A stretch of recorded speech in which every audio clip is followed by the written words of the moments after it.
साम्राज्य न्यूज, सामान्यांचा असामान्य आवाज।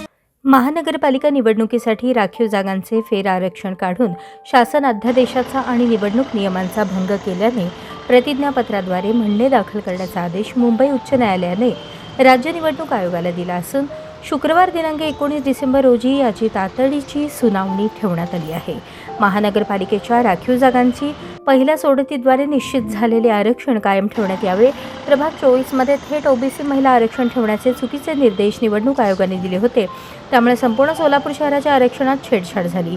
त्यामुळे 17 नोव्हेंबर रोजी काढलेले फेर आरक्षण आणि 2 डिसेंबरचा अंतिम आरक्षणाचा अध्यादेश बेकायदेशीर आणि नियमबाह्य असल्यामुळे तो रद्दबातल करावा।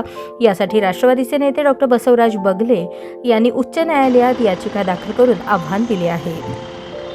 प्रभाग 24 मध्ये अनुसूचित जमाती महिलेचे थेट आरक्षण ठेवलेले असताना पुन्हा ओबीसी सर्वसाधारण जागेवर नियमबाह्य अतिक्रमण करून थेट महिला आरक्षण लादणे ही हुकुमशाही आहे। या नियमबाह्य कार्यवाहीमुळे संपूर्ण प्रभागाच्या आरक्षणात विसंगती निर्माण झाली असून ओबीसी जागांची संख्या घटली आहे। राज्य निवडणूक आयोगाच्या विनाकारण हस्तक्षेपामुळे शासनाच्या अध्यादेशाचा भंग झाला आहे।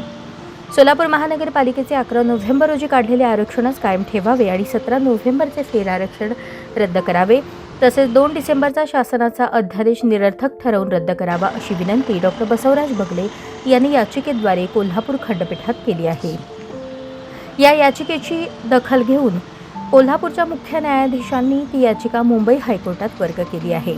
उच्च न्यायालयात दाखल केलेल्या याचिकेतील गुणवत्तेचा मुद्दा आणि निवडणूक आयोगाची झालेली चूक ग्राह्य धरून न्यायालयाने निर्णय झाल्यास सर्वप्रथम म्हणजेच 11 नोव्हेंबरला काढलेल्या राखीव जागांच्या आरक्षणाप्रमाणेच निवडणूक होण्याची जोरदार चर्चा राजकीय वर्तुळात चालू आहे। यामध्ये अंतिम फैसला लागणार असून संपूर्ण सोलापूर शहराचे आरक्षण पूर्वीप्रमाणेच राहील असा ठाम विश्वास याचिकाकर्ते डॉ.